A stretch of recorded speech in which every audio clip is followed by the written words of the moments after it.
Hello there. I thought I'd make an experiment making my own background paper using these Distress Ink refill bottle colors. And this one's peel paint. I just put 3 drops there, and I'm going to go for something purple, and I'm just going to drip it pretty closely to the other drops. And of course I'm going to continue with spiced marmalade. I'm sure you can guess in which direction we're heading right now. Just a little bit of extra orange. And then I'm going to finish it off with some mustard seed, something yellow. And I'm just trying to see what's going to happen when I put some water on this one. I'm just using this mini mister here. And I could actually spray a little bit more. I could also use the one with the perfect pearls in, so I'll just have to see if I can find it, because then you get a nice shimmer to it. So this is the golden perfect pearls, I think. And I just spray it along here, and you can see those colours starting to bleed and mixing together.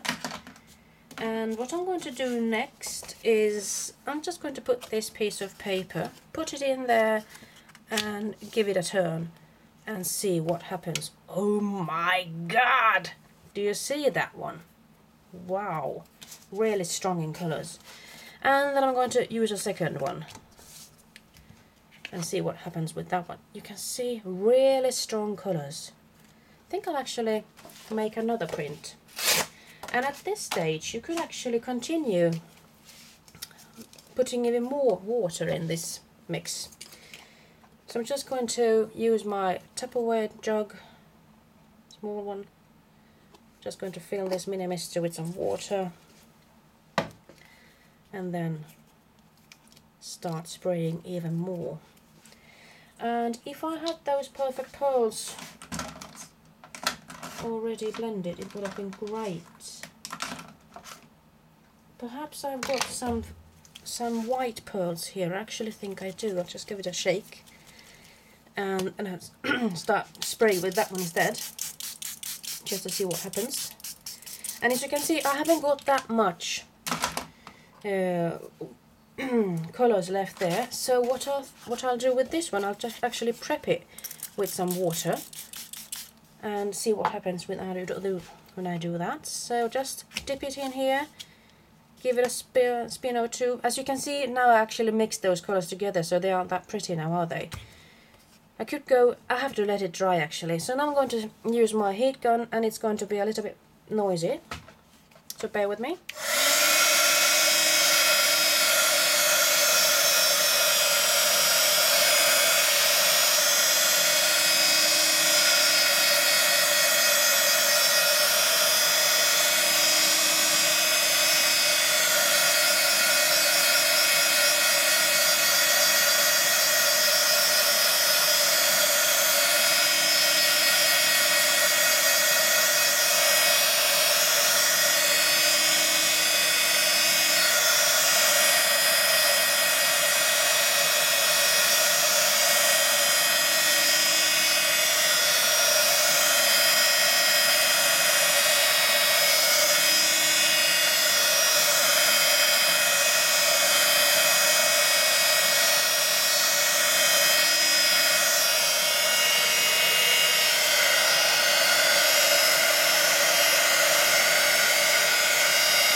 Just let that one dry on its own, and I'll take this one.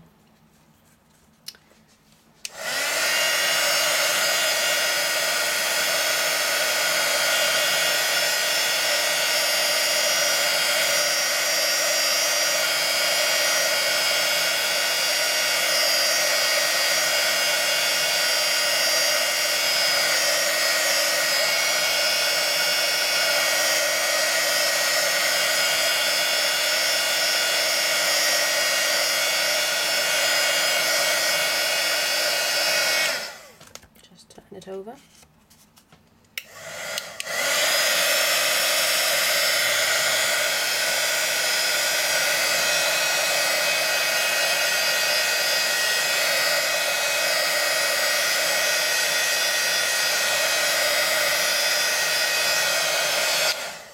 And I'll just do some drawing on that third one as well.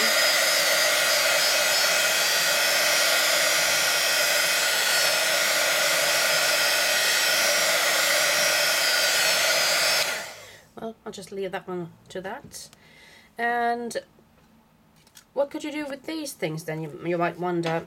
Well, I suppose you could leave it like it is, and perhaps do some stamping with one of Tim Holtz's stamps or something, perhaps a sentiment or something. Or you could use this paper for punching out different kinds of shapes, perhaps his tattered leaves or something, just to get that, well, life to it with a little different kinds of colors. Just look at these. And this is my first experiment, so this is quite fun. I hope you're inspired to make your own color combinations, and please let me know what you make of these. You could, of course, when it comes to this one, I mean, just look at this one. It isn't that bad after all. I mean, depending on what you want to do with it. You could, of course, continue dipping it into the colors. Of course, it isn't going to be any more vibrant than this, because now the colors are all combined or blended. But it's a nice color anyway. And of course, when you want to